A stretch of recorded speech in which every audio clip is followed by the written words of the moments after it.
ಭಾಳ ಸುಂದರವಾಗಿ ಜ್ಞಾನಕ್ಕೆ ಮೂಲಂ ಗುರುಸೇವೆ ಎಂಬೇನು, ಐಶ್ವರ್ಯಕ್ಕೆ ಮೂಲಂ ಲಿಂಗಾರ್ಚನೆ ಎಂಬೇನು, ಮೋಕ್ಷಕ್ಕೆ ಮೂಲಂ ಘಟ ಸಂತೃಪ್ತಿ ಎಂಬೆನಯ್ಯ ಅಜಗಣ್ಣ ಲಿಂಗದೇವ.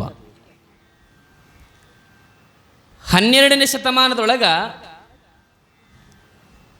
ಶರಣರಾಗಿ ಹೋದರು.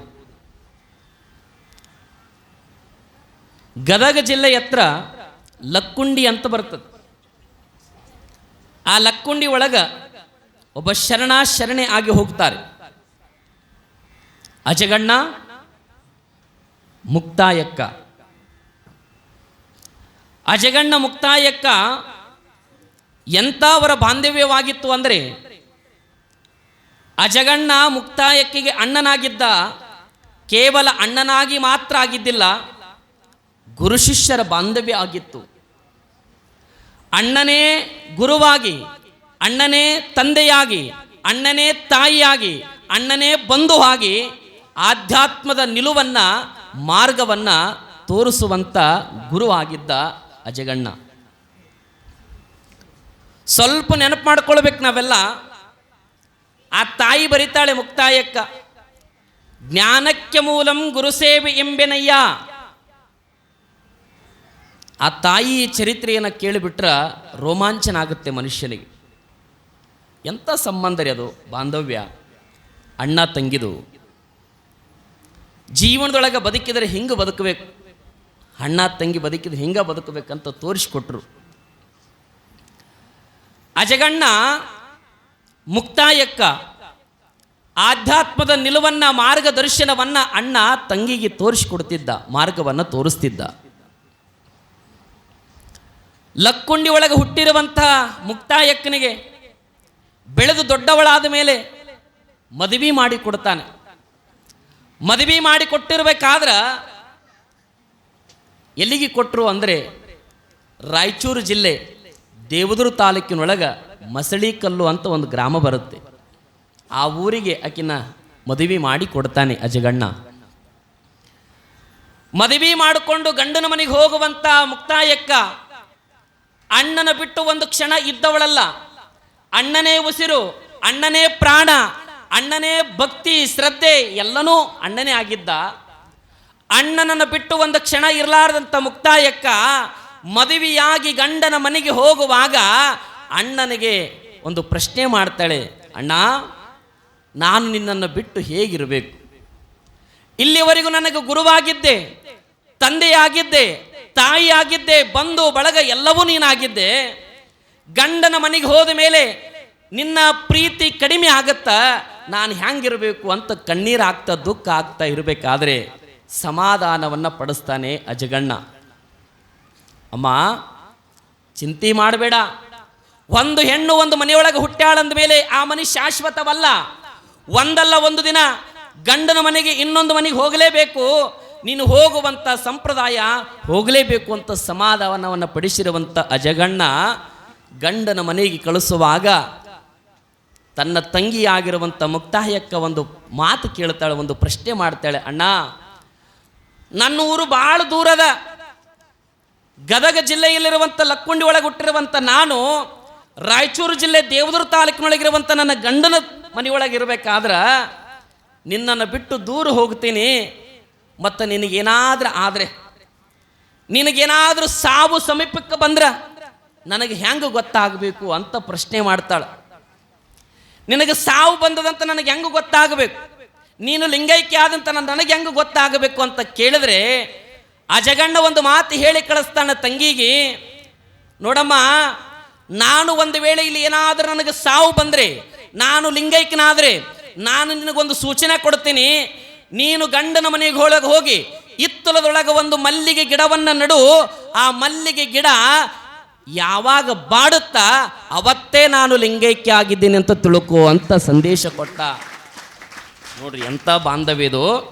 ಅಂಥ ಅಣ್ಣ ತಂಗಿಯ ಬಾಂಧವ್ಯವಿರುವಂಥ ಆ ತಾಯಿ ಮುಕ್ತಾಯಕ್ಕ ಬರಿತಾಳೆ, ಜ್ಞಾನಕ್ಕೆ ಮೂಲಂ ಗುರುಸೇವೆ ಎಂಬೆನಯ್ಯ. ಒಂದೀಟು ಜ್ಞಾನ ಪಡಿಬೇಕಾದ್ರೆ ಗುರುವಿನ ಆಶ್ರಯ ಪಡಿಬೇಕಂತ. ಗುರುವಿನ ಆಶ್ರಯ ಪಡಿಬೇಕು, ಗುರುವಿನಲ್ಲಿರುವಂಥ ಜ್ಞಾನವನ್ನು ಪಡ್ಕೊಳ್ಬೇಕಂತ, ಗುರುವಿನ ಸೇವಾ ಮಾಡಬೇಕಂತ. ಅಂದಾಗ ಮಾತ್ರ ಜ್ಞಾನ ಸಿಗುತ್ತಂತ. ಯಾವುದು ನಿಜವಾದ ಜ್ಞಾನ? ಯಾವುದು ನಿಜವಾದ ಜ್ಞಾನ? ಈ ಲೌಕಿಕದೊಳಗೆ ಬದುಕಿನೊಳಗೆ ನಮಗೆ ಕಲಿಸುವಂಥ ಜ್ಞಾನ ಏನದಲ್ಲ, ಇದು ಲೌಕಿಕದ ಜ್ಞಾನ. ಇದು ಲೌಕಿಕದ ಜ್ಞಾನ, ಇದು ಶಾಶ್ವತವಾಗಿರುವಂಥದ್ದಲ್ಲ. ಅದಕ್ಕಿಂತಲೂ ಇನ್ನೂ ಒಂದು ನಿಜವಾದ ಜ್ಞಾನ ಯಾವುದು? ಆತ್ಮಜ್ಞಾನ. ಆತ್ಮಜ್ಞಾನ. ಆತ್ಮಜ್ಞಾನವನ್ನು ತಿಳಿಸಿಕೊಡುವವನೇ ನಿಜವಾದ ಗುರು. ಆತ್ಮಜ್ಞಾನ ಅಂದ್ರೆ ಏನು? ನಾನು ಯಾರು, ನಾನು ಎಲ್ಲಿಂದ ಬಂದೆ, ಎಲ್ಲಿಗೆ ಹೋಗಬೇಕು, ನನ್ನ ಕುರುವೇನು, ನನ್ನ ಅರಿವೇನು, ನಾನು ಯಾರು ಅನ್ನುವಂಥದ್ದನ್ನು ತಿಳಿಸಿಕೊಡುವುದೇ ಆತ್ಮಜ್ಞಾನ. ಅಂತ ಆತ್ಮಜ್ಞಾನವನ್ನು ತಿಳಿಸಿಕೊಡುವವನೇ ಅದು ಸದ್ಗುರುನಾಥ ವಿಶ್ವಾರಾಧ್ಯ ಮಳೇಂದ್ರ ಶಿವಾಚಾರ್ಯರು ಅನ್ನುವಂಥದ್ದು ನಾವೆಲ್ಲರೂ ಅರ್ಥ ಮಾಡಿಕೊಳ್ಬೇಕು. ಪರಬ್ರಹ್ಮ ರೂಪನು ಹರಿಯಂತೆ ಕಾಯುವನು, ಶಿಷ್ಯರನುದ್ಧರಿಸು ಶಿವನಿವನು. ಗಂಧದಿ ಪರಿಮಳವು ಇರುವತೆ ಇರುವವನು, ಗಂಧದಿ ಪರಿಮಳವು ಇರುವತೆ ಇರುವವನು. ಜ್ಞಾನದ ಜ್ಯೋತಿಯ ಬೆಳಗುವನು. ಗುರುನಾಮಾಮೃತ ಗುರುನಾಮಾಮೃತ ಗುರುನಾಮಾಮೃತ ಸವಿಮನವೇ. ಗುರುನಾಮಾಮೃತ ಗುರುನಾಮಾಮೃತ ಗುರುನಾಮಾಮೃತ ಸವಿಮನವೇ. ಗುರು ಸೇವೆಗೈದವಗೆ ಭವದ ಬದನವಿಲ್ಲ, ಗುರು ಸೇವೆಗೈದವಗೆ ಭವದ ಬದನವಿಲ್ಲ ಎಂಬುದ ನೀನರಿತು ನೆನೆ ಮನವೇ, ಎಂಬುದ ನೀನರಿತು ನಡೆ ಮನವೇ. ಗುರುನಾಮಾಮೃತ ಗುರುನಾಮಾಮೃತ ಗುರುನಾಮಾಮೃತ ಸವಿಮನವೇ.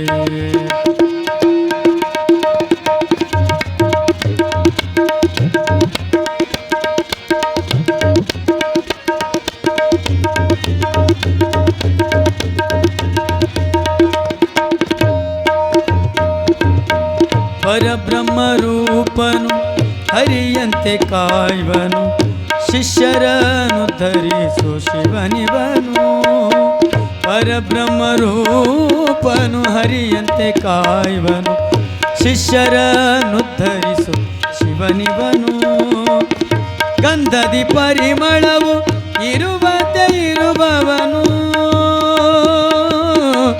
ಗಂಧದಿ ಪರಿಮಳವು ಇರುವತೆ ಇರುವವನು. ಜ್ಞಾನದ ಜ್ಯೋತಿಯ ಬೆಳಗುವನು, ಜ್ಞಾನದ ಜ್ಯೋತಿಯ ಬೆಳಗುವನು. ಗುರುನಾಮಾಮೃತ ಗುರುನಾಮಾಮೃತ ಗುರುನಾಮಾಮೃತ ಸವಿಮನವೇ.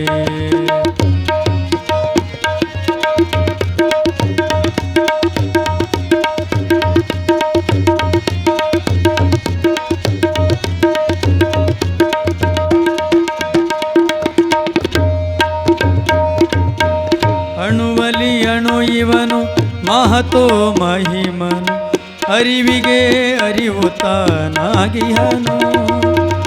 ಅಣುವಲಿ ಅಣು ಇವನು ಮಹತೋ ಮಹಿಮನು, ಅರಿವಿಗೆ ಅರಿವು ತಾನಾಗಿಹನು. ರವಿಯನು ಮೀರಿಸೋ ತೇಜಸ್ವಿ ರೂಪನು, ರವಿಯನು ಮೀರಿಸೋ ತೇಜಸ್ವಿ ರೂಪನು. ಚೈತನ್ಯ ನೀಡುವ ಚಿನ್ಮಯನು, ಚೈತನ್ಯ ನೀಡುವ ಚಿನ್ಮಯನು. ಗುರುನಾಮಾಮೃತ ಗುರುನಾಮಾಮೃತ ಗುರುನಾಮಾಮೃತ ಸವಿಮನವೇ. ಗುರುವಿನ ಸೇವೆ ಮಾಡೋದ್ರಿಂದ ಜ್ಞಾನ ದೊರೀತದಂತ ಬರಿತಾಳೆ ಮುಕ್ತಾಯಕ್ಕ. ಅದು ಎಂಥ ಜ್ಞಾನ ರೀ! ಈ ಜಗತ್ತಿನೊಳಗ ಈ ಲೌಕಿಕದ ಜ್ಞಾನ ಇದು ಕೇವಲ ನಮ್ಮ ಬದುಕಿಗೆ ಮಾತ್ರ ಮೀಸಲ. ಆದರೆ ಆತ್ಮಜ್ಞಾನ ಎನ್ನುವುದಲ್ಲ, ಅದು ಭಗವಂತನ ಸನ್ನಿಧಿಗೆ ಮುಟ್ಟಿಸ್ತದಂತ. ನೀನು ಯಾರು, ನೀ ಎಲ್ಲಿಂದ ಬಂದು ನೀ ಎಲ್ಲಿಗೆ ಹೋಗಬೇಕು? ನಾನು ನಿಮಗೆ ಕೇಳ್ತೇನೆ ರೀ, ಎಲ್ಲಿಂದ ಬಂದಿರಿ ನೀವೆಲ್ಲ? ಎಲ್ಲಿಂದ ಬಂದಿರಿ? ಮನೆಯಿಂದ ಬಂದಿರಿ. ಮನೆಗೆ ಎಲ್ಲಿಂದ ಬಂದಿರಿ? ಪ್ರಶ್ನೆ ಮಾಡಿಕೊಂಡ್ರ ಉತ್ತರನೇ ಇಲ್ಲ. ಎಲ್ಲಿಂದ ಬಂದೀವಿ ಅನ್ನೋದು ನಮಗೊಂದು ಇಟ್ಟು ಮರ್ತು ಬಿಟ್ಟೀವಿ. ಯಾಕಂದ್ರೆ ನಮ್ಮ ಹತ್ರ ಜ್ಞಾನ ಇಲ್ಲ, ಅಜ್ಞಾನ ತುಂಬ್ಯದ. ಆ ಅಜ್ಞಾನ ಹೋಗಬೇಕಾಗ್ಯದ. ನಾನು ಯಾರು ಅನ್ನುವಂಥ ಕುರುವನ್ನು ತಿಳಿಸಿಕೊಡುವವನೇ ಸದ್ಗುರುನಾಥ. ಅಂತ ಆತ್ಮಜ್ಞಾನವನ್ನು ತಿಳಿಸಿಕೊಡುವವನೇ ಗುರುನಾಥ ಇರಬೇಕಾದ್ರೆ ಅಂತ ಗುರುವಿನ ಆಶ್ರಯ ಪಡೆದಾಗ ಮಾತ್ರ ಆತ್ಮಜ್ಞಾನ ದೊರೀತದಂತ ಬರೀತಾಳೆ ಮುಕ್ತಾಯಕ್ಕ. ಜ್ಞಾನಕ್ಕೆ ಮೂಲಂ ಗುರು ಸೇವೆ ಎಂಬೆನಯ್ಯ. ಗುರುವಿನ ಸೇವಾ ಮಾಡಿದ್ರೆ ಏನೆಲ್ಲ ಆಗ್ತತ್ರಿ? ಮನಮುಟ್ಟಿ ಮಾಡ್ಬೇಕ್ರಿ. ಮನಸ್ಸು ನಿರ್ಮಲವಾಗಿ ಇಟ್ಕೊಂಡು ಒಳಗೊಂದು ಹೊರಗೊಂದು ಇಟ್ಕೊಂಡು ಪೂಜಾ ಮಾಡಿದೀವಂದ್ರ, ಹೊರಗೊಂದು ಒಳಗೊಂದು ಇಟ್ಕೊಂಡು ಅಲ್ಲಿ ಗುರುವಿನ ಸೇವಾ ಮಾಡಿದೀವಂದ್ರ ಅದು ಫಲ ದೊರೆಯುವುದಿಲ್ಲ ಅಂತಾರ. ಫಲ ದೊರೆಯೋದಕ್ಕೆ ಸಾಧ್ಯನೇ ಇಲ್ಲ. ಈಗಿನ ಮಂದಿಗ್ರಿ ಸೇವಾ ಮಾಡಂತಂದ್ರೆ ಸಾಕ್ರಿ, ಒಟ್ಟ ಸೇವಾ ಮಾಡೋರಿಲ್ಲ, ಸೇವನೆ ಮಾಡೋರು ಭಾಳ ಮಂದಿ. ಸೇವೆ ಮಾಡೋರಿಲ್ಲ, ಸೇವನೆ ಮಾಡೋರೆ ಇರ್ತಾರ. ಒಂದಿವ್ಸ ಮಂದಿರಿ ಮಠದೊಳಗೆ ಅಪ್ಪವ್ರು ಇದ್ರು ಅಂದ್ರೆ ಹಿಂಗೆ ಅಪ್ಪವ್ರ ಕಣ್ಣಿಗೆ ಬಿದ್ರ ಅಂದ್ರೆ ಎಲ್ಲಿ ಕರೆದು ಮತ್ತೇನು ಕೆಲಸಕ್ಕೆ ಹಚ್ತಾರಂತ ಅಲ್ಲೇ ದೂರದಿಂದ ಹೋಗೋರು ಒಂದಿವ್ಸ ಮಂದಿ ಇರ್ತಾರೆ. ಏನಾರು ಹಚ್ಚಾರ ಅಂತ ಹೇಳಿ ಇರ್ತಾರಲ್ರಿ. ಅದೇನ ಅಂತಾರಲ್ರಿ, ಊಟಕ್ಕೆ ಮರಿಬೇಡ, ಕೆಲಸಕ್ಕೆ ಕರಿಬೇಡ. ಊಟಕ್ಕೆ ಮರಿಬೇಡ, ಕೆಲಸಕ್ಕೆ ಕರಿಬೇಡ. ಅದು ಐತ್ರಿ ಅದು, ಆ ಮಾತು ಅದು. ಒಬ್ಬವಿದ್ದಾರಿ ತಂದೆ ತಾಯಿಗಳು, ನನ್ನ ಮಗ ಉದ್ಧಾರ ಆಗಲಿ, ಗುರುವಿನ ಸೇವಾ ಮಾಡಲಿ, ಮಠದೊಳಗಿದ್ರೆ ಸಂಸ್ಕಾರ ಬರುತ್ತಂತೇಳಿ ತಂದೆ ತಾಯಿ ಕರ್ಕೊಂಡು ಬಂದ್ರಿ ಗುರುವಿನ ಹತ್ರ. ನಾವು ಇವತ್ತು ಮಠಕ್ಕೆ ಹೋಗ್ಲಿಲ್ಲ ಅಂದ್ರೆ ಏನು ಎಮ್ಮೆ ಕಾಯ್ತಿದ್ವೋ ದನ ಕಾಯ್ತಿದ್ವೋ ನಮಗ ಗೊತ್ತಿಲ್ಲ.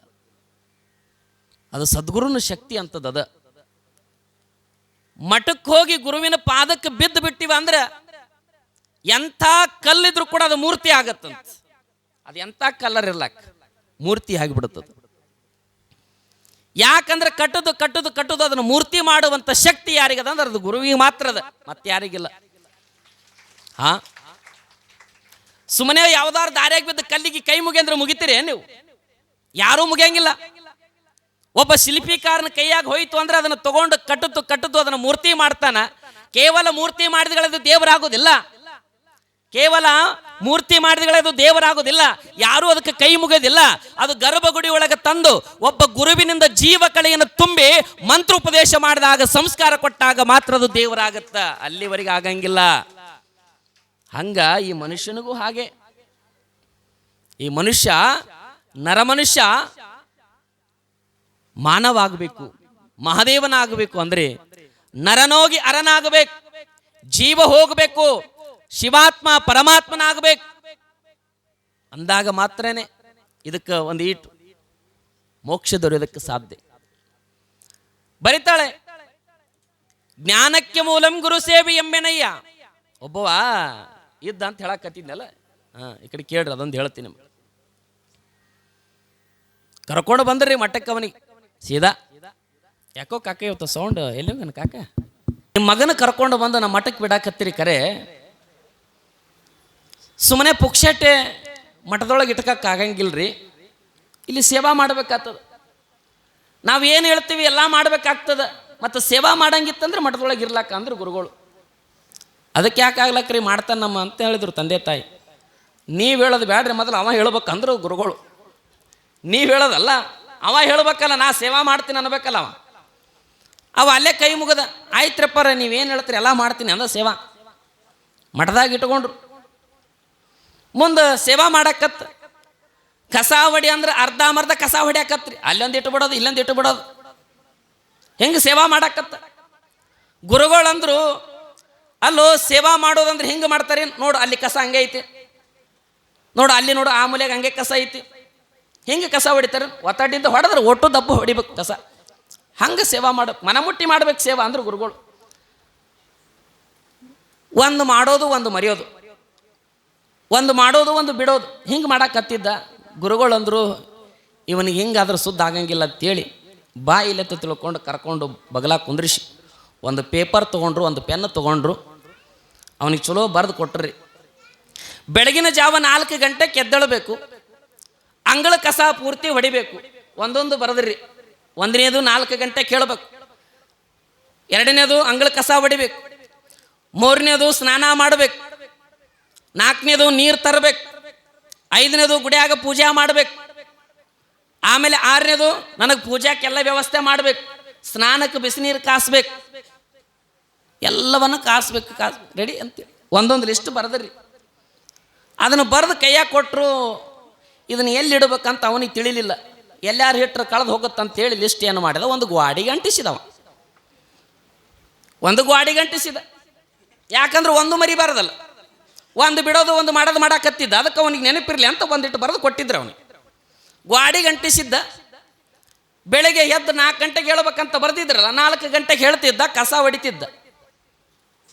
4 ಗಂಟೆಗೆ ಹೇಳ್ತಿದ್ದ, ಕಸ ಹೊಡಿತಿದ್ದ, ಸ್ನಾನ ಮಾಡ್ತಿದ್ದ, ನೀರು ತರ್ತಿದ್ದ, ಪೂಜಾ ಮಾಡ್ತಿದ್ದ, ಹೂಪತ್ರಿ ತರ್ತಿದ್ದ, ಗುರುಗಳಿಗೆ ಎಲ್ಲ ವ್ಯವಸ್ಥೆ ಮಾಡ್ತಿದ್ದ, ಗುರುಗಳಿಗೆ ನೀರಿನ ವ್ಯವಸ್ಥೆ ಮಾಡ್ತಿದ್ದ, ಸ್ನಾನಕ್ಕೆ ಕರಿತಿದ್ದ. ಹಿಂಗೆ ನಿತ್ಯಲದು ಸೇವಾ ಮಾಡಾಕತ್ತಿದ್ದ. ಮುಂದೆ ಏನಾಯಿತು ಅಂದ್ರೆ, ಹಳೆಯ ಮಠ ಇರೋದ್ರಿಂದ ಗುರುಗಳು ಒಂದಿಟ್ಟು ಮಠದ ಕಟ್ಟಡ ನಡೆದಿತ್ತು ರೀ. ಮಠದ ಕಟ್ಟಡ ನಡೆದಿತ್ತು. ಅಲ್ಲೆಲ್ಲಿ ಮಠದ ಮುಂದೆ ತೆಗ್ಗು ತೋಡಿದ್ರಿ. ಜೇಸಿ ಪಚ್ಚಿ ತೆಗ್ಗು ತೋಡಿದ್ರು. ಕಾಲಮ್ ಹಾಕ್ಬೇಕಂತ ದೊಡ್ಡ ದೊಡ್ಡ ತೆಗ್ಗು ತೋಡಿದ್ರು. ಮುಂದೆ ಮಳೆಗಾಲ ಬಂತ್ರಿ. ಮಳೆಗಾಲ ಬಂತು, ಭಯಂಕರವಾಗಿ ಮಳೆ ಬರಾಕತ್ತು. ಮಠದ ಮುಂದೆ ನೀರು ಹರಿಯಾಕತ್ತು.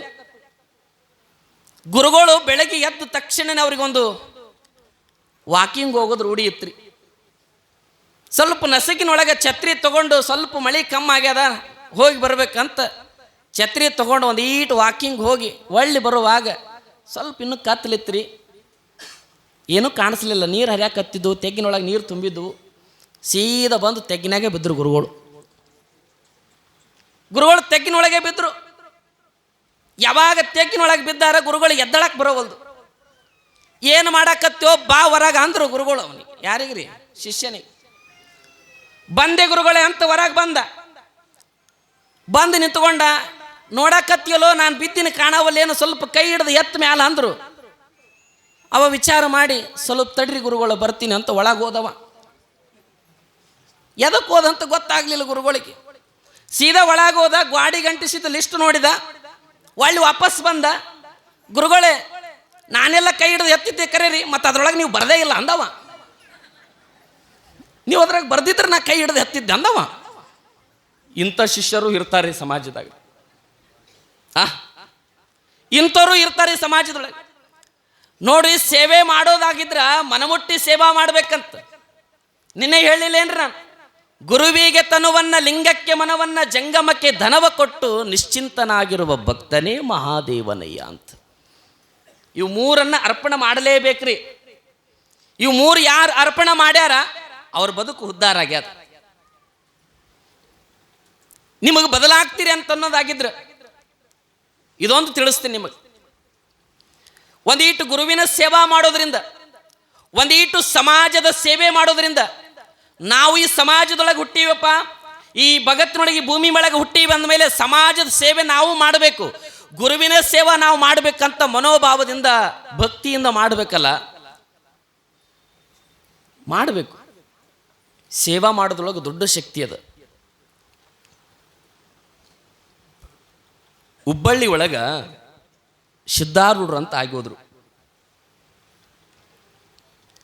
ಹುಬ್ಬಳ್ಳಿ ಒಳಗ ಸಿದ್ಧಾರೂಢರು ನೆಲೆಸಿದ ಮೇಲೆ ಆ ಕಟ್ಟಡವನ್ನು ಕಟ್ಟಾಕತ್ತಿದ್ರು ರೀ. ಕಟ್ಟಡವನ್ನು ಕಟ್ಟತಿರ್ಬೇಕಾದ್ರೆ ಈ ಮಠದ ಮುಂದೆ ಒಂದು ಶಿಲಾಮಂಟಪ ಕಟ್ಟಾಕತ್ತಿದ್ರಿ. ಮಹಾದ್ವಾರ ಅಂತಾರಲ್ರಿ, ಒಂದಿಟ್ಟು ಶಿಲಾಮಂಟಪ ಮಹಾದ್ವಾರಗಳೆಲ್ಲ ಕಟ್ಟಾಕತ್ತಿದ್ರು. ಮಠ ಕಟ್ಟಡ ನಡೆದಿತ್ತು. 100 ಜನ ಈ ಕಲ್ಲು ಕುಟುಕದ ಸಮಾಜದವರು ಅಂತ ಕರೀತಾರೆ ನೋಡ್ರಿ, ಒಡ್ಡರ ಗುಂಪು ಅಂತ ಕರೀತಾರೆ. ಒಂದು 100 ಜನ ಸೇವಕರು ಬಂದಿದ್ರಲ್ಲಿ. ಕಲ್ಲು ಕಡಿತಿದ್ರು ಅವರೆಲ್ಲ. ಕಲ್ಲು ಕಟ್ಟಿಯೋದು, ಜೋಡಿಸೋದು, ಕಟ್ಟೋದು, ನಿರಂತರವಾಗಿ ಕಟ್ಟಡ ನಡೆದಿತ್ತು. ಇದು ನಡೆದಿರಬೇಕಾದ್ರೆ ಸಿದ್ಧಾರೂಢರು ಶಾಸ್ತ್ರದೊಳಗೆ ಬೋಧನೆ ಮಾಡ್ತಿದ್ರು ಎಲ್ಲರಿಗೆ. ಇದೆಲ್ಲ ನಡೆದಿರ್ಬೇಕಾದ್ರೆ ಒಂದು ದಿನ ಮಧ್ಯಾಹ್ನದ ಸಮಯ, ಪ್ರಸಾದದ ಸಮಯ. ದಾಸೋಗದೊಳಗೆ ಎಲ್ಲರೂ ಪ್ರಸಾದಕ್ಕೆ ಹೊಂಟಿದ್ರು. ಈ ಏನು ಒಡ್ಡರು ಗುಂಪು ಜನ ಇದ್ರಲ್ಲ, ಅವರೆಲ್ಲ ಒಂದೀಟು ಪ್ರಸಾದ ಮಾಡಿದ್ರೆ ಇತ್ತು, ನಡೀರಿ ಪ್ರಸಾದ ಮಾಡಿ ಬಂದು ಮತ್ತೆ ಕೆಲಸ ಮಾಡೋಣ ಅಂತ ಪಾಪ ನೂರಾರು ಜನ, ಆ ಒಡ್ಡರು ಗುಂಪು ಜನ ಎಲ್ಲ ಒಳಗೆ ಪ್ರಸಾದ ಮಾಡಬೇಕಂತ ದಾಸೋಹದ ನಿಲಯಕ್ಕೆ ಬಂದರು. ದಾಸೋಹದ ನಿಲಯಕ್ಕೆ ಬರಬೇಕಾದ್ರೆ ಆ ದಾಸೋಹದೊಳಗೊಬ್ಬ ಹಿರೇ ಮನುಷ್ಯ ಹಿರೇತನ ಮಾಡ್ತಿದ್ದವ, ಹಿರೇತನ. ಅವರು ಒಳಗಡೆ ಹಿಂಗೆ ದಾಸೋಹದೊಳಗೆ ಬರೋದನ್ನು ನೋಡಿ ಆ ವ್ಯಕ್ತಿ ಏನು ಮಾಡಿದ, ಅವರಿಗೆ ಬೈಯೋದಕ್ಕೆ ಪ್ರಾರಂಭ ಮಾಡಿದ. ನಿಮಗೆ ತಿಳಿಯಂಗಿಲ್ಲ ಏನು, ನಿಮ್ಮನ್ನ ಸಮಾಜದಿಂದ ಹೊರಗಿಟ್ಟಿದೆ, ನೀವು ಮಠದೊಳಗೆ ಬರಬಾರ್ದು, ನೀವು ಮಠದೊಳಗೆ ಬಂದರೆ ಮಠ ಸ್ವಚ್ಛವಾಗಿ ತೊಳೆದದ ಮೈಲಿಗೆ ಆಗ್ತದ, ನೀವು ಬರಬಾರ್ದು ಅಂತ ತಿಳ್ಕೊಂಡು ಅವರಿಗೆ ಅವಮಾನ ಮಾಡಿದ. ಯಾವಾಗ ಅವಮಾನ ಮಾಡಿರ್ಬೇಕಾದ್ರೆ ಪಾಪ ಮನಸ್ಸಿಗೆ ಭಾಳ ನೊಂದುಕೊಂಡ್ರಿ, ಅವರು ಭಾಳ ನೊಂದುಕೊಂಡ್ರು. ಯಾವಾಗ ನೊಂದುಕೊಂಡು ಹೊರಗೆ ಬರ್ತಾರ, ಅದರಾಗ ಒಂದಿಷ್ಟು ವ್ಯಕ್ತಿಗಳು ಬೈಯಾಕತ್ರು. ಯಾರಿಗೆ ಆ ಹಿರೇ ಮನುಷ್ಯ ಬೈದವನಿಗಲ್ಲ, ಸಿದ್ಧಾರೂಢನಿಗೆ ಬೈಯಾಕತ್ರು. ಏನು ಸಿದ್ಧಾರೂಢ ಶಾಸ್ತ್ರದೊಳಗೆ ಎಲ್ಲರೂ ಒಂದೇ ಅಂತ ಭೇದ ಭಾವ ಇಲ್ಲ ಅಂತ ಹೇಳ್ತಾನ. ಆದ್ರೆ ಇಲ್ಲಿ ನೋಡಿದ್ರೆ ಹಿರಿಯರು ಅಂತೇಳಿ ಇವರು ಹಿರಿತನ ಮಾಡಾಕತ್ತಾರ, ಜಾತಿ ಭೇದ ಪಂಥ ಧರ್ಮ ಅಂತ ಬಡದಾಡಕತ್ತಾರ. ಪ್ರಸಾದಕ್ಕಂತ ಬಂದ್ರೆ ನಮ್ಗೆ ಅವಮಾನ ಮಾಡಿ ಕಳ್ಸಾಕತ್ತಾರ. ಯಾವ ಸಿದ್ಧಾರೂಢ ಅಂತ ಪಾಪ ಸಿದ್ಧಾರೂಢ ಬೈಯಾಕತ್ತರ್ರಿ. ಬೈಕೋಂತ ಹೊರಗಡೆ ಹೊಂಟಿದ್ರು. ಅಲ್ಲೇ ಅವ್ರಿಗೆ ಬೆನ್ನತ್ತಿ ಒಬ್ಬ ವಯಸ್ಸಾಗಿರುವಂಥ ವಯೋವೃದ್ಧ ಬೆನ್ನು ಬಾಗಿತ್ತು, ಕೈ ಒಳಗೊಂದು ಬೆತ್ತ ಹಿಡ್ಕೊಂಡು ಸಾವಕಾಸ ನಡ್ಕೋಂತ ಬಂದ. ಅವರನ್ನು ತಡೆದ. ಯಾಕ್ರಪ್ಪ, ನಿಮಗೆ ಹಸಿವಾಗ್ಯದೇನು? ಚಿಂತೆ ಮಾಡಬೇಡ್ರಿ, ಅವರು ಅವಮಾನ ಮಾಡ್ಯಾರ ಅಂತ ನೀವ್ಯಾಕೆ ನೋವು ಮಾಡ್ಕೊಳ್ತೀರಿ? ಬರ್ರಿ, ನಾ ನಿಮಗೆ ಪ್ರಸಾದ ಕೊಡ್ತೀನಿ, ನಾ ನಿಮಗೆ ಊಟಕ್ಕೆ ಕೊಡ್ತೀನಿ ಅಂತ ಆ ವಯೋವೃದ್ಧ ಒಬ್ಬ ಮುದುಕ ಕರ್ಕೊಂಡು ಹೋಗಿ ಕೆಳಗಡೆ ಸಾಲಕ್ಕೆ ಕುಂದ್ರಿಸಿದ. ಇಲ್ಲೇ ಕುಂದ್ರಿ, ನಾ ಎಲ್ಲಿ ತಗೊಂಡು ಬರ್ತೀನಿ, ನಾನೇ ನೀಡ್ತೀನಿ ನಿಮಗೆ ಪ್ರಸಾದ, ಊಟಕ್ಕೆ ನೀಡ್ತೀನಿ ಅಂತ ಹೇಳಿ ಅವರ ನೂರಾರು ಜನ ಒಡ್ಡರು ಗುಂಪು ಜನಗಳನ್ನು ಕೂಡಿಸಿದ. ಒಳಗಡೆ ಹೋಗಿ ಈ ಪತ್ರೋಳಿ ಎಲೆಗಳನ್ನು ತಗೊಂಡು ಬಂದ. ಎಲೆಗಳಿದ್ದು ನೋಡ್ರಿ, ಹಿಂದಿನ ಕಾಲಕ್ಕೆ ಒಂದೊಂದು ಹಿಂಗೆ ಹೆಣದಾಕಿ ರೆಡಿ ಮಾಡ್ತಿದ್ರು. ಪತ್ರೋಳಿಗೆ ಎಲೆ ಅಂತ ಬರ್ತಿದ್ವು. ಆ ಪತ್ರೋಳಿಗೆ ಎಲೆಯನ್ನು ಒಂದೊಂದು ತಗೊಂಡು ಬಂದು ಒಬ್ಬೊಬ್ರಿಗೆ ಒಂದೊಂದು ಕೊಟ್ಟ. ವಯಸ್ಸಾಗಿದ್ರಿ, ಬೆನ್ನು ಬಾಗ್ಯಾದ. ಇವತ್ತು ನಾವು ಎಲ್ಲ ನೆಟ್ಟಗದವ, ನಮಗೆ ಸೇವಾ ಮಾಡೋ ಭಾವ ಇಲ್ಲ. ವಯಸ್ಸಾಗಿರುವಂತ ಬೆತ್ತವನ್ನು ಹಿಡಿದಿರುವಂತ ವಯೋವೃದ್ಧ ಸ್ವತಃ ತಾನೇ ಎಲಿ ಕೊಡ್ತಾನೆ. ಒಳಗೆ ಹೋಗಿ ದಾಸೋಗದೊಳಗ ಅಡಿಗೆ ತಂದ, ಪ್ರಸಾದವನ್ನು ತಂದು ಎಲ್ಲರಿಗೂ ಪ್ರಸಾದ ನೀಡಕತ್ತ. ಅನ್ನ ನೀಡಿದ, ಸಾಂಬಾರು ನೀಡಿದ, ಎಲ್ಲವನ್ನ ನೀಡಿದ. ಉಂಡ್ರಪ್ಪ, ಸಂತೋಷದಿಂದ ಉಂಡ್ರಿ, ಆನಂದದಿಂದ ಉಂಡ್ರಿ ಅಂತ ತಿಳ್ಕೊಂಡು ಎಲ್ಲರಿಗೂ ಉಣಸಾಕತ್ತ. ಪಾಪ ಎಲ್ಲರೂ ಊಟ ಮಾಡಿದರು. ಎಲ್ಲರೂ ಊಟ ಮಾಡಿದ ಮೇಲೆ ಇನ್ನೇನು ಆ ಎಲೆಗಳನ್ನು ಎತ್ತಿ ಒಯ್ದು ಕಸದ ಬುಟ್ಟ್ಯಾಗ ಹಾಕಬೇಕು. ಅವಾಗ ಆ ವಯಸ್ಸಾಗಿರುವಂಥ ವೃದ್ಧ ಅಂತಾನ, ನೀವು ಉಂಡ ಎಲೆಗಳನ್ನು ಎತ್ತಬೇಡ್ರಿ, ನಾ ಆ ಎಲೆಗಳನ್ನು ನಾ ಎತ್ತುತ್ತೀನಿ. ಈ ಜಗತ್ತಿನೊಳಗ ಉಂಡರ ಪ್ರಸಾದದ ಎಲೆಯನ್ನು ಎತ್ತಿದವನು ಭಗವಂತನ ಸೇವೆ ಮಾಡಿದಂಗ, ಜನಾರ್ದನ ಸೇವೆ ಮಾಡಿದಂಗ ಅಂತ ತಿಳ್ಕೊಂಡು ಆ ವಯಸ್ಸಾಗಿರುವಂಥ ಮುದಕನೇ ಸ್ವತಃ ಅವರು ಉಂಡಿರುವಂಥ ಎಲೆಗಳನ್ನು ಹಿಂಗೆ ಮಡಚ್ಕೊಂಡು ಎತ್ಕೊಂಡು ಹೋಗಿ ಕಸದ ಬುಟ್ಟ್ಯಾಗ ಹಾಕಬೇಕಾದ್ರೆ ಆ ಪತ್ರೋಳಿಗೆ ಎಲೆಯಿಂದ ಸಾರು ಸೋರ್ತಿತ್ತು. ಸಾರು ಸೋರ್ತಿರ್ಬೇಕಾದ್ರೆ ಆ ಹಿರೇ ಮನುಷ್ಯ ಮೊದಲೇನು ಬೈದಿದ್ನಲ್ಲ, ಆ ವ್ಯಕ್ತಿ ನೋಡಿದ. ಬಂದು ಆ ವ್ಯಕ್ತಿಯನ್ನು ನೋಡಿ, ಆ ವಯೋವೃದ್ಧ ಮನುಷ್ಯನನ್ನು ನೋಡಿ ಮಾತಾಡಿಸ್ತಾನೆ. ಏ ಮನುಷ್ಯ, ನಿನಗೆ ಸೇವಾ ಮಾಡ್ಬೇಕನ್ನಂಗಾಗಿದ್ರ ದಾಸೋಗದೊಳಗೆ ಸಾಕಷ್ಟು ಜನ ಪ್ರಸಾದ ಮಾಡಕತ್ತಾರ, ಅಲ್ಲಿ ಬಂದು ಪ್ರಸಾದ ನೀಡಬೇಕಾಗಿತ್ತು, ಅಲ್ಲಿ ನೀವು ಸೇವಾ ಮಾಡಬೇಕಾಗಿತ್ತು. ಅವರನ್ನು ಸಮಾಜದಿಂದ ಹೊರಗಿಟ್ಟಿದೆ, ಅವರು ಮಠದೊಳಗೆ ಬಂದರೆ ಮೈಲಿಗೆ ಆಗತ್ತಾ, ಅಂಥವ್ರನ್ನ ಹೋಗಿ ಸೇವಾ ಮಾಡಕತ್ತೀಯಲ್ಲ. ಯಾರು ನೀನು ಅಂತ ತಿಳ್ಕೊಂಡು ಹಿಂಗೆ ಭುಜದ ಮೇಲೆ ಕೈ ಹಾಕಿ ತಿರುಗಿ ನೋಡಿದ್ರ ಸತ್ಯ ಮಾಡಿ ಹೇಳ್ತೀನಿ, ಹುಬ್ಬಳ್ಳಿ ಸಿದ್ಧಾರೂಢನೇ ಬಂದು ಅವರು ಸೇವಾ ಮಾಡಿದ್ದನಂತ. ಹುಬ್ಬಳ್ಳಿ ಸಿದ್ಧಾರೂಢನೇ ಬಂದು ಸೇವಾ ಮಾಡಿದನಂತ. ಅಂತ ಹುಬ್ಬಳ್ಳಿ ಸಿದ್ಧಾರೂಢನೇ ಅಂಥವ್ರು ಸೇವಾ ಮಾಡಬೇಕಾದ್ರೆ ಹಾನಗಲ್ಲು ಕುಮಾರ ಶಿವಯೋಗಿಗಳಂತ ಒಬ್ಬ ಸಮಾಜದ ಸೇವೆ ಮಾಡ್ತಿರ್ಬೇಕಾದ್ರೆ, ಕಲಬುರಗಿ ಶಣಬಸವೇಶ್ವರಂತ ಶಣಬಸವೇಶ್ವರರು ಸಮಾಜದ ಸೇವೆ ಮಾಡ್ತಿರ್ಬೇಕಾದ್ರೆ, ಮಳೇಂದ್ರ ಶಿವಯೋಗಿಗಳು ಬಂದು ಈ ಜಗತ್ತಿನ ಸಮಾಜದ ಸೇವೆ ಮಾಡ್ಯಾರಂದ್ರೆ ನಾವ್ಯಾಕೆ ಮಾಡಬಾರದು ಅನ್ನೋದು ನನ್ನ ಉದ್ದೇಶ ಅಷ್ಟೇ. ಹುಬ್ಬಳ್ಳಿ ಸಿದ್ಧಾರೂಢರು ಉಂಡವರ ಎಲೆಯನ್ನು ಎತ್ತಿದ ಅಂತಹ ಸಿದ್ಧಾರೂಢರು, ಅಂಥ ಸೇವಾ ಮಾಡಿರುವಂಥ ಸಿದ್ಧಾರೂಢರು ಇವತ್ತ ದೇವರಾಗಿ ಬಂದವರಿಗೆ ಮೋಕ್ಷವನ್ನು ಕೊಡುವಂಥ ಮಹಾತ್ಮನಾಗಿ ಇವತ್ತು ಹುಬ್ಬಳ್ಳಿ ಒಳಗೆ ನೆಲೆಸಿದ್ದಾನೆ.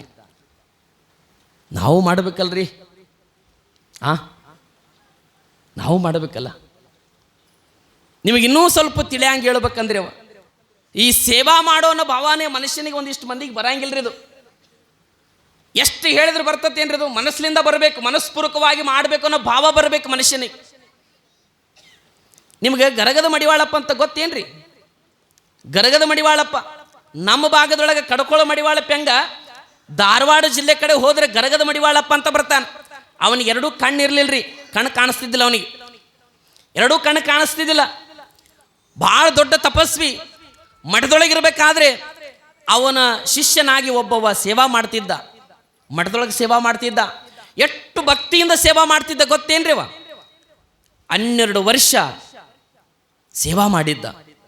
ಅಂಗಳ ಕಸ ಹೊಡಿತಿದ್ದ, ಗರ್ಭಗುಡಿ ಒಳಗೆ ದೇವರು ಪೂಜೆ ಮಾಡ್ತಿದ್ದ, ಹೂಪತ್ತಿರಿ ತರ್ತಿದ್ದ, ನೀರು ತಂದಾಕ್ತಿದ್ದ, ಗುರುಗಳನ್ನು ಕೈ ಹಿಡಿದು ಕರ್ಕೊಂಡು ಹೋಗ್ತಿದ್ದ, ಪೂಜಾಕ್ಕೆ ಕೂಡಿಸ್ತಿದ್ದ, ಪ್ರಸಾದ ಮಾಡಿಸ್ತಿದ್ದ, ಇದೆಲ್ಲವನ್ನ ಮಾಡ್ತಿದ್ದವ. 12 ವರ್ಷ ಸೇವಾ ಮಾಡಿದ್ದ.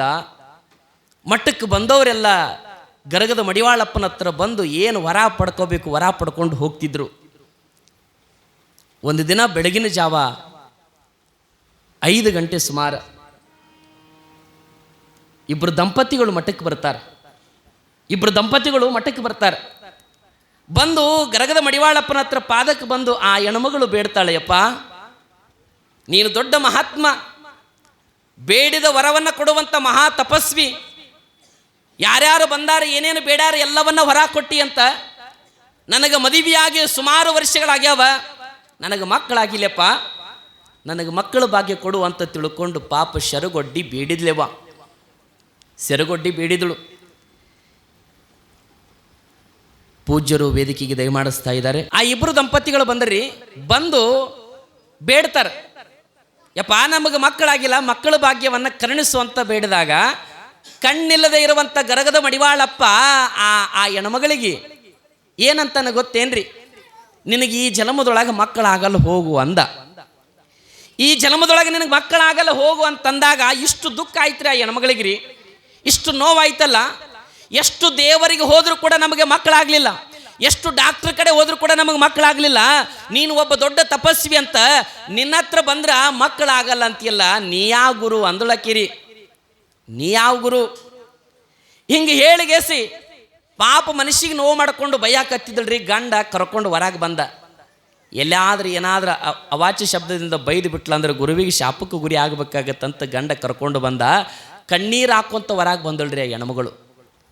ಕಣ್ಣೀರು ಹಾಕೋಂತ ಹೊರಗೆ ಬಂದಿರಬೇಕಾದ್ರೆ ಹೊರಗಡೆ ಅವೇನು 12 ವರ್ಷ ಶಿಷ್ಯ ಸೇವಾ ಮಾಡ್ತಿದ್ದನಲ್ಲ, ಅವ ಹೊರಗಡೆ ಸ್ವಲ್ಪ ಕಸ ಹೊಡ್ಯಾಕತ್ತಿದ್ರ. ಅವ ಕಸ ಹೊಡಿಬೇಕಾದ್ರೆ ಆ ಹೆಣ್ಮಗಳು ಹತ್ಕೊಂತ ಬರೋದನ್ನು ನೋಡಿ ಆ ಹೆಣ್ಮಗಳಿಗೆ ಮಾತಾಡಿಸಿದೆ, ಅಮ್ಮ ಯಾಕೆ ಕಣ್ಣೀರು ಹಾಕ್ತಾ ಬಂದೀಯ? ಇಷ್ಟು ವರ್ಷ ನಾನು 12 ವರ್ಷ ಇಲ್ಲಿ ಸೇವಾ ಮಾಡೀನಿ. ಯಾರು ಮಠಕ್ಕೆ ಭಕ್ತರು ಬಂದಾರ ಬರಬೇಕಾದ್ರೆ ನೋವಿನಿಂದ ದುಃಖಿನಿಂದ ಕಣ್ಣೀರು ಹಾಕೋಂತ ಬಂದಾರ. ಕಣ್ಣೀರು ಹಾಕೋಂತ ಬಂದು ಒಳಗ ಪೂಜ್ಯರ ದರ್ಶನವನ್ನು ಪಡೆದು ಹೊರಗೆ ಹೋಗಬೇಕಾದ್ರೆ ನಗನಗತ ಹೋಗ್ಯಾರ. ಯಾಕೆ ನೀನು ಕಣ್ಣೀರು ಹಾಕೋಂತ ಹೊರಗೆ ಬಂದಿ ಅಂದಾಗ, ನನಗೆ ಮಕ್ಕಳು ಭಾಗ್ಯ ಬೇಕು ಅಂದರೆ ಈ ಜನ್ಮದೊಳಗೆ ಮಕ್ಕಳಾಗಲ್ಲ ಅಂದಾನ. ಮತ್ತು ನೋವಾಗದೆ ಮತ್ತೇನಾಗತ್ತೆಪ್ಪ ಅಂತ ಕಣ್ಣೀರು ಹಾಕಿ ಇಳಿದಾಗ ಯಾವ 12 ವರ್ಷ ಸೇವಾ ಮಾಡಿರುವಂಥ ಆ ವ್ಯಕ್ತಿ ಅಂತಾನ, ಅಮ್ಮ ಚಿಂತೆ ಮಾಡಬೇಡ, ನಿನಗೆ ವರ್ಷ ತುಂಬದ್ರೊಳಗೆ ಗಂಡು ಮಗು ಹುಡ್ತದ ಹೋಗು ಅಂದವ. ಯಾರಿದು ಹೇಳಿದ್ದು? ಶಿಷ್ಯ. 12 ವರ್ಷ ಕಸ ಹೊಡೆದನವ, ಮತ್ತೇನು ಬೇರೆ ಮಾಡಿಲ್ರವ, ಬರೇ ಗುರುಗಳು ಸೇವಾ ಮಾಡ್ಯಾನ ಅಟ್ಟೆ. ನಿನಗೆ ವರ್ಷ ತುಂಬದ್ರೊಳಗೆ ಗಂಡು ಮಗು ಹುಡ್ತದ ಹೋಗು ಅಂತ ಅಂದ. ಆಕಿಗೆ ವಿಚಿತ್ರ ಅನಿಸ್ತ್ರಿದು. ಅಂಥ ಗುರುಗಳೇ ನನಗೆ ಮಕ್ಕಳಾಗಲ್ಲ ಅಂದ ಮೇಲೆ ಇವ ಕಸ ಹೊಡ್ಯಾವ, ಇವಂದೇ ನಡಿ ಸತ್ಯ ಅಂತ ತಿಳ್ಕೊಂಡು ಪಾಪ ತನ್ನ ಪಾಳಿ ತಾನು ಬಂದಳ್ರಿ ಮನೆಗೆ. ಸತ್ಯ ಮಾಡಿ ಹೇಳ್ತೀನಿ ರೀ, ಕೆಲವೇ ದಿನಗಳಲ್ಲಿ ಆ ತಾಯಿ ಗರ್ಭವನ್ನು ಧರಿಸಿದಳು. ಮುಂದೆ ಒಂದು ಸುಂದರವಾದ ಗಂಡು ಮಗುವಿಗೆ ಜನ್ಮ ಕೊಟ್ಲು. ಆ ಮಗುವಿಗೆ ಹೆಸರನ್ನು ಇಟ್ಲು. ಮುಂದೆ ಆ ಮಗುವನ್ನು ಕರ್ಕೊಂಡು ಮತ್ತೆ ಮಠಕ್ಕೆ ಬಂದಳು. ಮುಂದೆ ಮಠಕ್ಕೆ ಬಂದಳು. ಮಠಕ್ಕೆ ಬಂದ ಮೇಲೆ ಸೀದಾ ಎಲ್ಲಿಗೆ ಹೋಗ್ಬೇಕ್ರಿ ಆಕಿ? ಎಲ್ಲಿಗೆ ಹೋಗ್ಬೇಕ್ರಿ? ಶಿಷ್ಯನ ಬಳಿ ಹೋಗ್ಬೇಕ್ರೆ? ಗುರುಗಳ ಬಳಿ. ಯಾಕೆ ಹೋದಳು ಗುರುಗಳ ಬಲ್ಲಿ ರೀ? ಮಕ್ಕಳಾಗಲ್ಲ ಅಂತ ಹೇಳೇನಲ್ಲ ಗುರು. ಸೀದಾ ಮೊದಲು ಅಲ್ಲಿಗೆ ಹೋದಳು, ಪ್ರಶ್ನೆ ಮಾಡ್ಬೇಕಂತ ಬಂದಳಕ್ಕೆ. ಬಂದಳು, ಗುರುವಿಗೆ ಬಂದು ಗರಗದ ಮಡಿವಾಳಪ್ಪನಿಗೆ ಕೇಳ್ತಾಳ, ಯಪ್ಪ ನಾನು ಬಂದಾಗ ನನಗೆ ಮಕ್ಕಳು ಈ ಜನ್ಮದೊಳಗೆ ಮಕ್ಕಳಾಗಲ್ಲ ಅಂತ ಹೇಳಿದ್ದಿ ಖರೆ, ಮತ್ತು ನಾನು ನೊಂದ್ಕೊಂಡು ಹೊರಗೆ ಹೋಗುವಾಗ ನಿನ್ನ ಸೇವಾ ಮಾಡುವಂಥ ಶಿಷ್ಯ ಕಸ ಹೊಡಿಯವ ನನಗೆ ವರ್ಷ ತುಂಬ ಗಂಡು ಮಗು ಹುಟ್ಟುತ್ತದಂತ ಹೇಳಿದ್ದ, ಮತ್ತು ಅವನ ಮಾತು ಸತ್ಯ ಆಗ್ಯದ. ಮತ್ತು ಈ ಮಠದ ಸ್ವಾಮಿ ನೀನು. ಅವನು ಪ್ರಶ್ನೆ ಮಾಡಿದಳ್ರಿ. ಹಿಂಗೆ ಮಾಡಿದಾಗ ಗರಗದ ಮಡಿವಾಳಪ್ಪ ಒಂದು ಚಲೋ ಮಾತು ಹೇಳ್ತಾನ, ಈ ಮಠದ ಸ್ವಾಮಿ ನಾನ, ಈ ಮಠದ ಸ್ವಾಮಿ ನಾನ, ಆದ್ರೆ ಅವ ನನ್ನ ಶಿಷ್ಯ. 12 ವರ್ಷ ಸೇವಾ ಮಾಡ್ಯಾನ. ಎಷ್ಟರ ಮಟ್ಟಿಗೆ ಸೇವಾ ಮಾಡ್ಯಾನಂದ್ರೆ ಮನಮುಟ್ಟಿ ಸೇವಾ ಮಾಡ್ಯಾನ, ಯಾವುದೂ ಬಯಸಲಿಲ್ಲ.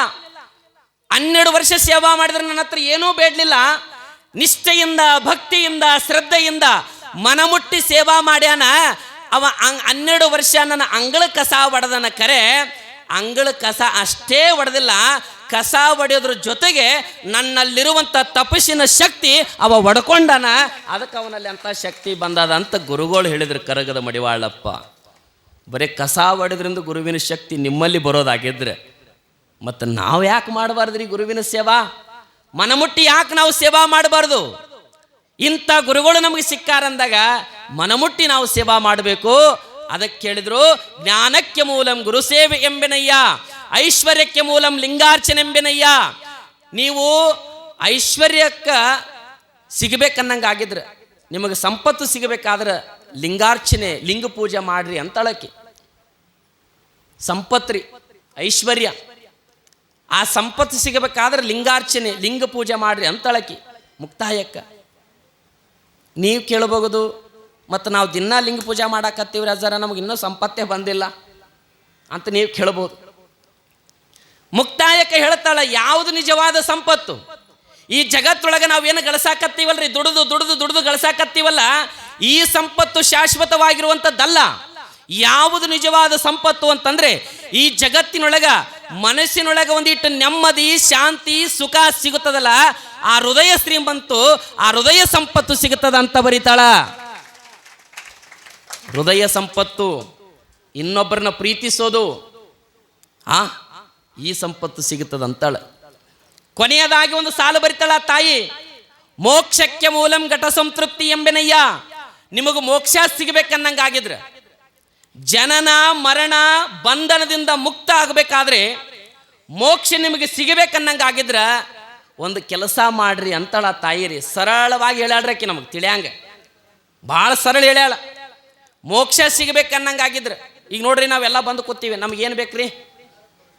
ಸಾಯಂಕಾಲಕ್ಕೆ ಏನು ಬಯಸ್ತಾನೆ ರೀ ಮನುಷ್ಯ? ಮೋಕ್ಷ ಸಿಕ್ಕರೆ ಸಾಕಂತ. ಮತ್ತೊಮ್ಮೆ ಈ ಭೂಮಿಗೆ ಹುಟ್ಟಿ ಬರಬಾರ್ದಪ್ಪ. ಎಷ್ಟು ಜನ್ಮ ಅಂತ ಹುಟ್ಟಿ ಬರೋದ್ರಿ ಮನುಷ್ಯ? ಬರೀ ಹುಟ್ಟಿವಿ ಸತ್ತೀವಿ, ಮತ್ತೆ ಹುಟ್ಟಿವಿ ಸತ್ತೀವಿ, ಮತ್ತೆ ಹುಟ್ಟಿ ಬಂದೀವಿ ರೀ. ಮತ್ತು ಮೋಕ್ಷ ಪಡೆಯೋದು ಯಾವಾಗ? ಗುರುವಿನ ಮಕ್ಕಳು ಆಗಲಿಲ್ಲ, ಮಠಕ್ಕೆ ಬರಲಿಲ್ಲ, ಅದೇನ ಅಂತಾರಲ್ರಿ, ಗುಟ್ಕ ತಿಂದು ಮಟಕ ಹಾಡಿ ಮಠಕ್ಕೆ ಬರಲಾರ್ದ ಚಟ್ಟಕ್ಕೇರಿ ಗೊಟ್ಟಕ್ಕಂದಂತವ ಏನು ಮಾಡೋ ತಗೊಂಡು ಗುಟ್ಕ ತಿಂದು ಮಟಕ ಹಾಡಿ ಮಠಕ್ಕೆ ಬರಲಾರ್ದ ಚಟ ಮಾಡಿ ಇದು ಗೊಟ್ಟಕ್ಕಂತ್ರಿ ಚಟ್ಟ ಹೇರಿತು ತಗೊಂಡು ಏನು ಮಾಡೋದದ? ಮಠಕ್ಕೆ ಬರಲಿಲ್ಲ, ಗುರುವಿನ ಮಗನಾಗಲಿಲ್ಲ, ಗುರುವಿಗೆ ತಕ್ಕ ಶಿಷ್ಯನಾಗಲಿಲ್ಲ, ಗುರುವಿನ ಸೇವಾ ಮಾಡಲಿಲ್ಲ, ನೀ ಇದು ಮಾಡಲಿಲ್ಲ ಅಂದ್ರೆ ನಿನಗೆ ಮೋಕ್ಷ ಸಿಗಂಗಿಲ್ಲ. ಮೋಕ್ಷ ಸಿಗಲಿಲ್ಲ ಅಂದ್ರೆ ಮತ್ತೊಂದು ಜನ್ಮದೊಳಗೆ ಹುಟ್ಟಿ ಬರೋದೆ. ಪುನರಪಿ ಜನನಂ ಪುನರಪಿ ಮರಣಂ. ಹುಟ್ಟೋದಾಗ್ಯದ, ಸಾಯೋದಾಗ್ಯದ. ಎಷ್ಟು ಜನ್ಮ ಹುಟ್ಟಿ ಬರೋದ್ರಿ? ಸಾಕ್ಯವ್ವ, ಮನುಷ್ಯನ ಜನ್ಮಕ್ಕೆ ಬಂದೀವಿ, ಮೋಕ್ಷ ಪಡ್ಯಾಮ್ರಿ. ಇಂಥ ಸದ್ಗುರುನಾಥ ಸಿಕ್ಕಾನ ವಿಶ್ವಾರಾಧ್ಯ ಮಳೇಂದ್ರ ಶಿವಯೋಗಿ, ಸಾಕಿನ ಈ ಜನ್ಮ, ಮೋಕ್ಷ ಪಡೆದು ಬಿಡಾಮು. ಮತ್ತೇನ್ರಿ? ಭಾಳ ಸರಳ ಹೇಳಲ್ರಿ ಮುಕ್ತಾಯಕ್ಕ. ಮೋಕ್ಷ ಸಿಗಬೇಕಂದ್ರೆ ನೀವೇನು ತಪಸ್ಸು ಮಾಡೋದು ಬೇಡ, ಗುಡ್ಡದೊಳಗೆ ಹೋಗಿ ಅನುಷ್ಠಾನ ಮಾಡೋದು ಬೇಡ, ನಿಜವಾಗ್ಲೂ ನಿಮಗೆ ಮೋಕ್ಷ ಸಿಗಬೇಕನ್ನಂಗಾಗಿದ್ರೆ ನಿಷ್ಠೆಯಿಂದ ಗುರುವಿನ ಸೇವಾ ಮಾಡ್ರಿ, ನಿತ್ತಲು ಮಠಕ್ಕೆ ಬರ್ರಿ, ಗುರುವಿನ ಮಕ್ಕಳಾಗ್ರಿ, ಗುರುವಿನ ಸೇವಾ ಮಾಡ್ರಿ. ನಿಜವಾಗ್ಲೂ ನಿಮಗೆ ಮೋಕ್ಷ ಸಿಗಬೇಕನ್ನಂಗಾಗಿದ್ರ ಏನು ಮಾಡ್ರಿ ಅಂದ್ರ, ಹಸಿದು ಬಂದವನಿಗೆ, ಮನೆಗೆ ಬಂದ ಜಂಗಮರಿಗೆ, ಬಂದಂತ ಅತಿಥಿಗಳಿಗೆ ಯಾರು ನಿಜವಾಗಲೂ ಮನಸ್ಸು ಪೂರ್ವಕವಾಗಿ ಪ್ರಸಾದ ಮಾಡಿಸ್ತಾರ, ಒಂದು ತುತ್ತು ಅನ್ನ ನೀಡ್ತಾರ, ಅವರಿಗೆ ಮೋಕ್ಷ ದೊರೀತದಂತ ಬರಿತಾಳ ಮುಕ್ತಾಯಕ್ಕ. ಮಾಡ್ರವ, ದಾಸೋಗ ಮಾಡ್ರಿ, ಬರ್ಸ್ರಿ, ದಾಸೋಗ ಮಾಡಿಸ್ರಿ. ಪ್ರತಿಯೊಬ್ಬರು ಬರ್ಸಾಕತ್ತಾರಲಿ, ವರ್ಷಕ್ಕೊಮ್ಮೆ ನಾವು ಮಾಡನ್ರಿ ದಾಸೋಗ ಅಂತ. ಇದೇ ಮೋಕ್ಷದ ದಾರಿ ಅಂತಳ ತಾಯಿ, ಇದೇ ಮೋಕ್ಷದ ದಾರಿ, ಮತ್ತೆ ಯಾವುದಿಲ್ಲ. ಮೋಕ್ಷ ಸಿಗೋದು ಇದೇ ದಾರಿ ಅಂತ ಸರಳ ಹೇಳಿಬಿಟ್ಟಾಳ ನಮಗೆ. ಹೀಗೆ ಯಾವ ಸಿದ್ಧಲಿಂಗ, ಯಡಿಯೂರ ಸಿದ್ಧಲಿಂಗ ಅಂತ ನಾವೆಲ್ಲ ಕರೆಯಾಕತ್ತೀವಲ್ಲ, ಇವತ್ತು ದೊಡ್ಡ ಮಹಾತ್ಮನಾದ, ನಾಡನ್ನ ಸಂಚಾರವನ್ನ ಮಾಡಿದ, ಯಾವುದರ ಪ್ರತಿಫಲದಿಂದ ಬೇಡಿದವರಿಗೆ ಬೇಡಿದನ್ನ ಕೊಟ್ಟ, ನಿರ್ವಿಕಲ್ಪ ಸಮಾಧಿಸ್ಥನಾಗಿ ಜಾಗೃತನಾಗಿ, ಇವತ್ತಿಗೂ ಸತ್ಯ ಮಾಡಿ ಹೇಳ್ತೀನಿ, ಯಡಿಯೂರದೊಳಗೆ ಜಾಗೃತನಾಗಿ ಕುಳಿತುಕೊಂಡಿರುವಂತ ಏಕೈಕ ವ್ಯಕ್ತಿ ಅಂದ್ರೆ ಅದು ಯಡಿಯೂರ ಸಿದ್ಧಲಿಂಗ. ಇವತ್ತಿಗೂ ಅದಾನ್ರಿ, ಸತ್ಯದ. ಭಾಳ ದಿನ ಆಗಿಲ್ರಿ, ಪೇಪರ್ದೊಳಗೆ ನಾವೆಲ್ಲ ನೋಡಿ ಹೊತ್ತಿನೊಳಗೆ ಕಂಡ. ಇದು ಆಗಿದ್ದು ಯಾವುದರಿಂದ ಪ್ರತಿಫಲ ಸಿಕ್ತು ಅಂದ್ರೆ ಗುರುವಿನ ಸೇವಾ ಮಾಡಿದವ ಯಡಿಯೂರ ಸಿದ್ಧಲಿಂಗ. ಗುರುವಿನ ಸೇವಾ ಮಾಡಿದ, ಮನಮುಟ್ಟಿ ಸೇವಾ ಮಾಡಕತ್ತ ಸಿದ್ಧಲಿಂಗ. ಮನಮುಟ್ಟಿ ಸೇವಾ, ಗುರುಗಳು ಸೇವಾ ಮಾಡ್ಕೋತ ಮಠದೊಳಗಿರ್ಬೇಕಾದ್ರೆ, 8 ವರ್ಷದ ಬಾಲಕನಾಗಿರ್ಬೇಕಾದ್ರೆ ಸಿದ್ಧಲಿಂಗ ಎಷ್ಟರ ಮಟ್ಟಿಗೆ ನಿಷ್ಠೆಯಿಂದ ಸೇವಾ ಮಾಡಕತ್ತಿದ್ದ ಅಂದ್ರೆ, ಒಂದು ದಿನ ಬೆಳಗ್ಗೆ ಬ್ರಾಹ್ಮಿ ಮುಹೂರ್ತದೊಳಗೆದ್ದು ಅಲ್ಲಿ ಒಂದು ಮೂಲ ಪುರುಷ ಬಸವೇಶ್ವರನ ನಂದಿ ದೇವಾಲಯ ಅಂತಿತ್ರಿ. ಮೂಲ ಪುರುಷ ನಂದಿ ಬಸವೇಶ್ವರ, ಜಾಗೃತವಾಗಿರುವಂತಹ ನಂದಿ ಬಸವೇಶ್ವರ. ಆ ಒಂದು ನಂದಿ ಬಸವೇಶ್ವರಿಗೆ ನಿತ್ಯಲು ಪೂಜಾ ಮಾಡ್ತಿದ್ದ ಸಿದ್ಧಲಿಂಗ. ನಿತ್ಯಲು ನೀರು ತರಬೇಕು, ಹೂವ ಪತ್ರಿ ತರಬೇಕು, ಪೂಜಾ ಮಾಡ್ತಿದ್ದ. ನಿತ್ಯಲು ನೈವೇದ್ಯವನ್ನು ಹಿಡಿಬೇಕು. ಒಂದು ದಿನ ಒಟುಗಳು ಇದ್ರಲ್ಲ ಆ ಮಠದೊಳಗೆ, ಅನೇಕ ಸಾಧಕರು ಒಟುಗಳಿದ್ರು. ಆ ಒಟುಗಳನ್ನು ಕರ್ಕೊಂಡು ಒಂದು ದಿನ ಬೆಳಗಿನ ಜಾವ ದೌಡ್ ಎದ್ದು ಹೂಪತ್ರಿ ತರಬೇಕು, ನೀರು ತರಬೇಕಂತ ಹೊರಗಡೆ ಹೋಗ್ತಾರೆ. ನದಿಗೆ ಹೋಗಿ ನೀರು ತುಂಬಿಕೊಂಡು ಬರುವಾಗ ತೋಟದೊಳಗೆ ಹೂವು ಪತ್ರಿಗಳನ್ನು ಹರ್ಕೊಂಡು ಬರಬೇಕಂತ ಕೈಯಾಗ ಒಂದು ಬಿಂದಿಗೆ ಹಿಡ್ಕೊಂಡಾರ, ಕೈಯಾಗ ಒಂದು ಪುಷ್ಪದ ಕರಂಡಿ ಹಿಡ್ಕೊಂಡಾನ. ತೆಗೆದುಕೊಂಡು ಒಟುಗಳು ಸಾಧಕರ ಜೊತೆಗೆ ಸಿದ್ಧಲಿಂಗ ನದಿಗೆ ಬಂದ.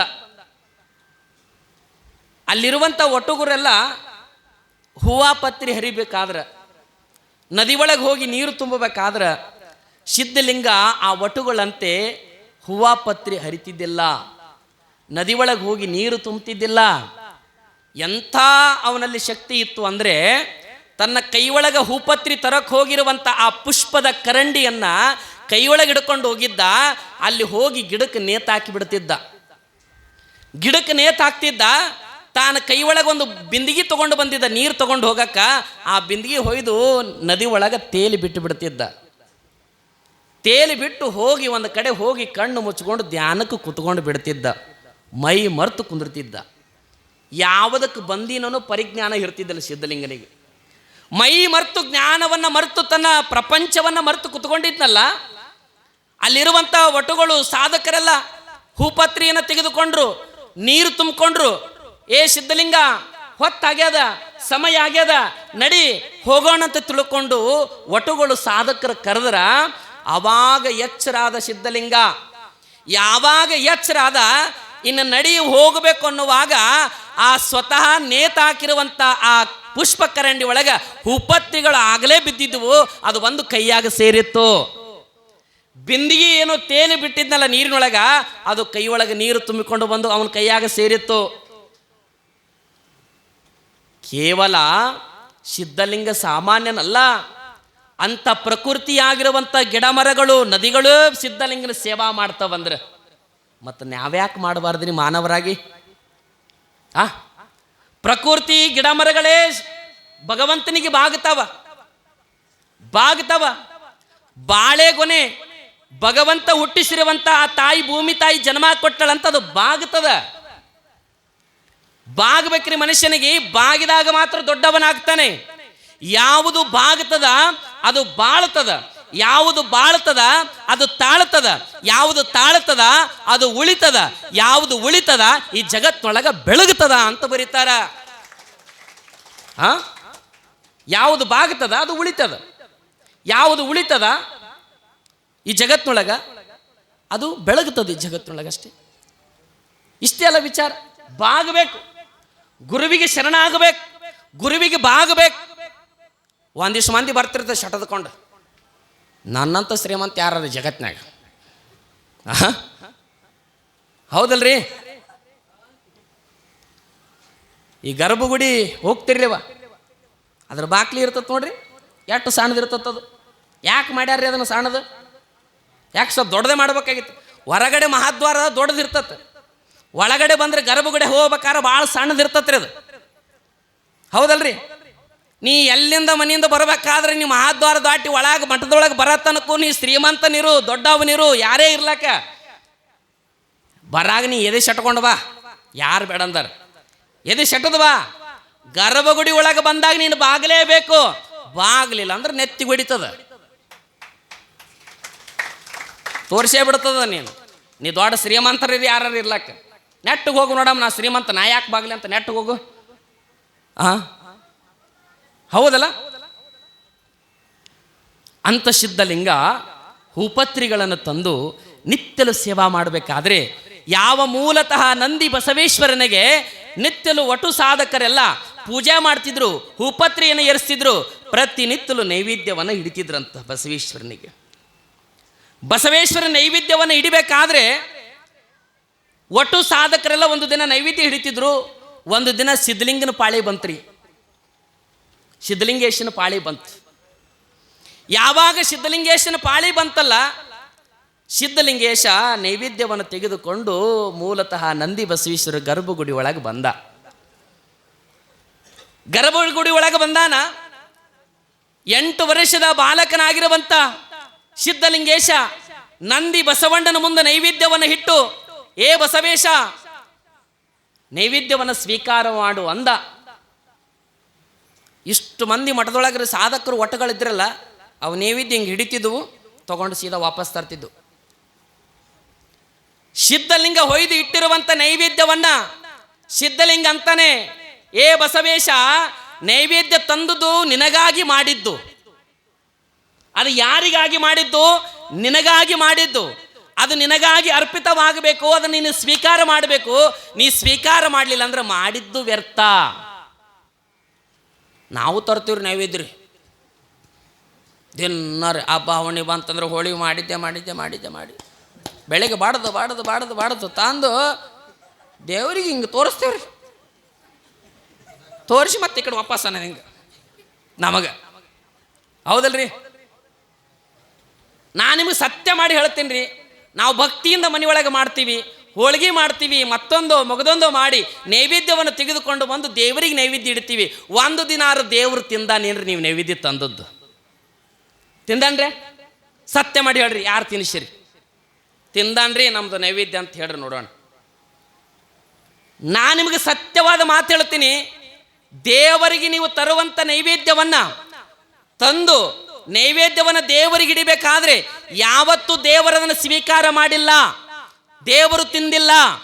ಒಂದು ವೇಳೆ ನೀವು ದೇವರಿಗೆ ತಿನ್ನಿಸ್ಬೇಕನ್ನಂಗೆ ಆಗಿದ್ರ, ದೇವರಿಗೆ ತೃಪ್ತಿ ಪಡಿಸ್ಬೇಕನ್ನಂಗೆ ಆಗಿದ್ರ, ಮನೆಯಿಂದ ನೈವೇದ್ಯವನ್ನು ತರುವಾಗ ಯಾರಾದರೂ ದಾರಿ ಮಧ್ಯದೊಳಗೆ ಹಸಿದುಕೊಂಡು ಬಂದಾಗ, ಒಬ್ಬ ಪುಟ್ಟ ಬಾಲಕ ಬಂದಾಗ, ಯಾರಾದರೂ ಭಿಕ್ಷುಕರು ಬಂದರೆ ಹಸಿವಾಗಿ ಅದ ಕೊಡು ಅಂದಾಗ ಅದು ನೈವೇದ್ಯ ಅಂತ ತಿಳ್ಕೊಂಡು ವಿಚಾರ ಮಾಡಬೇಡ್ರಿ, ಅದನ್ನು ಅಲ್ಲೇ ಕೊಟ್ಟು ಬಿಡ್ರಿ.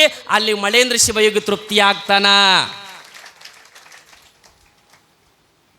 ಹಸಿದವರ ಹೊಟ್ಟಿ ಒಳಗದಾನ ದೇವರು. ನಾವು ತಿನ್ಲಾರ ದೇವ್ರಿಗೆ ಹಿಡಿಯಕ್ಕೆ ಹೋಗ್ತೀವ್ರಿ. ಪಾಪ ಪೂಜಾರಿ ಕಾಯ್ಕೊಂಡು ಕೂತಿರ್ತತ್ರಿ, ಅದು ಮನ್ಯಾಗ ಗುಡ್ಯಾಗ್ರಿ ನೈವೇದ್ಯ ತರ್ತಾರ ಅದು ಕಾಯ್ಕೊಂಡು ಕುಂತಿರ್ತಾರೆ. ನೀವು ಯಾವ ಬೆಳಗ್ಗೆ ಎದ್ದು ಹೋಳಿಗೆ ಮಾಡಿರ್ತೀರ, ನಮಗೆ ಉಣಬೇಕಾದ್ರೆ ಹೋಳಿಗೆ, ದೇವರ ಹೋಳಿಗೆ, ಇಷ್ಟು ಹೋಳಿಗೆ ಕಾಯ್ಕೊಂಡು ಕೂತಿರ್ತಾನೆ ದೇವರು ನಿಮ್ಮ ಹೋಳಿಗೆಗೆ. ಅವು ಇಟ್ಟಿಟ್ಟು ಹೋಳ್ಗೆ ಮಾಡಿ ಮ್ಯಾಗ ಒಂದಿಟ್ಟು ಅನ್ನ ಮ್ಯಾಗ ಬದನೆಕಾಯಿ ಪಲ್ಯ ಒಂದಿಟ್ಟು ಸಾಂಬಾರು ಎಲ್ಲ ತಯಾರು ಮಾಡಿ ಅವು ನೀವು ಪಾಪ ಕೆಲಸ ಮನ್ಯಾಗಿರ್ತಾವ ಇವು ಹುಡುಗರು ಇರ್ತಾವ ಮೊದಲು ಹೋಗಿ ಮಠಕ್ಕೆ ನೈವೇದ್ಯ ಮುಟ್ಟಿಸ್ಬಾ ಮರಗಮ್ಮ ದೇವಿ ಗುಡಿಗೆ ಹೋಗಿದ್ದೆ ನೈವೇದ್ಯ ಮುಟ್ಟಿಸ್ಬಾ ಅಂತ ಔಟ್ರ ಕೈಯಾಗ ಕೊಟ್ಟು ಕಳಿಸ್ಬೇಕಾದ್ರೆ ಅದು ಎಲ್ಲಿ ತೆಳಗ ಕೆಡ್ಕೊಂಡು ಹೋಗುತ್ತಂತೇಳಿ ಅದಕ್ಕೊಂದು ಬುತ್ತಿ ಪೌಡರ್ ತೊಗೊಂಡು ಅದಕ್ಕೆ ಬಿಗಿಬೇಕಾದ್ರೆ ಅದರೊಳಗೆ ಕರ್ಪೂರ ಅದ್ರಾಗ ಉದಿನಿ ಕಡ್ಡಿ ಅದ್ರಾಗ ಎಣ್ಣೆ ಬತ್ತಿ ಎಲ್ಲ ಅದರೊಳಗೆ ಇಟ್ಟು ಬಿಗಿದು ಅದು ಕೈಯಾಗ ಕೊಟ್ಟು ಕಳಿಸ್ರಿ ಅದು ಹೆಂಗಮ್ ಮಾಡ್ಕೊತ ಅದು ಮಠಕ್ಕೆ ಬರ್ತದೆ. ಮಠಕ್ಕೆ ಬರೆದ್ರಾಗ ಅದು ಕಲ್ಕ ಮಲ್ಕ ಆಗಿರ್ತದೆ ಒಟ್ಟು ಎಣ್ಣೆ ಬತ್ತಿ ಕರ್ಪೂರ ಉದಿನಿ ಕಡ್ಡಿ ಎಲ್ಲ ಮಿಕ್ಸ್ ಆಗಿ ಉದಿನಿ ಕಡ್ಡಿ ಅದ ತಂದು ಪೂಜಾರಿ ಒಳಗೆ ಗುಡಿ ಹಾಕೊಂತ ನೈವೇದ್ಯ ತರ್ತಾರ ಅದ್ರ ದೇವ್ರಿಗೆ ತೋರಿಸಿ ನಾವು ಊಟ ಮಾಡ್ಬೇಕಂತ ಅವಾಗ ಕುಂತಿರ್ತಾನ. ಅದು ಹಿಂಗೆ ತೋರಿಸ್ತಾನ ಈ ಕಡೆ ನನಗಂತ ತಿಳ್ಕೊಂಡು ಅದು ತಗೊಂಡು ಹೋಗಿ ತಿಂದು ಅದ್ರ ಗತಿ ಏನಾಗಿರ್ಬೇಕು, ಪೂಜಾರಿ ಗತಿ ಏನಾಗಿರ್ಬೇಕು. ಇದು ನಾವು ಮಾಡೋ ಭಕ್ತಿರಿ. ಇಲ್ಲಿ ಸಿದ್ಧಲಿಂಗ ಬಸವೇಶ ನಿನಗಾಗಿ ತಂದಿರುವಂಥ ನೈವೇದ್ಯವನ್ನ ನೀ ಸ್ವೀಕಾರ ಮಾಡಲೇಬೇಕು ಅಂತ ಯಾವಾಗ ಸಿದ್ಧಲಿಂಗ ಹೇಳಿದ್ನಲ್ಲ, ಕಲ್ಲು ಬಸವಣ್ಣ ಯಾವ ನಿಜವಾಗಲೂ ಆ ನೈವೇದ್ಯವನ್ನು ಸ್ವೀಕಾರ ಮಾಡ್ತಾನಂದ್ರ ಎಂಥ ಶಕ್ತಿ ಇರಬೇಕ್ರಿ ಸಿದ್ಧಲಿಂಗದಲ್ಲಿ.